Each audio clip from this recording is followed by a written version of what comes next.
In today's video, I'm going to teach you how to sign into OneNote. If you're new to OneNote or just need a quick refresher, this process is very simple and only takes a moment. Signing in allows you to access your notes, sync your notebooks across devices, and make sure your information is available whenever you need it.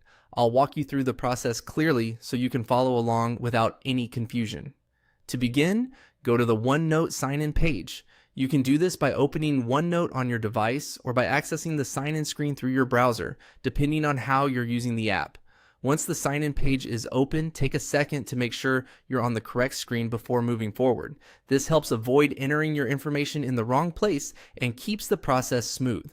When you're on the sign-in screen, enter your email address in the field provided. Be sure to type the email associated with your Microsoft account, since that's the account OneNote uses to access your notebooks and saved content.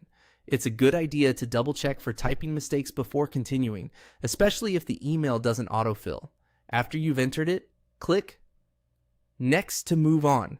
On the following screen, type your password into the password field.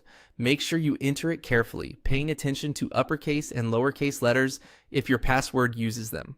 Since passwords are hidden as you type, going slowly can help avoid sign-in errors. Once your password is entered, press Enter to continue. At that point, OneNote should begin signing you in.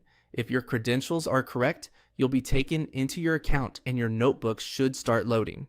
Depending on your internet connection and whether you have multiple notebooks, this may take a few moments. If you don't get in right away, the most common causes are a mistyped email or password, so checking those first is usually the fastest fix. And that's it. Once you're signed in, you can start viewing, editing, and organizing your notes across your devices. If you use OneNote regularly, staying signed in can make future access much faster and more convenient.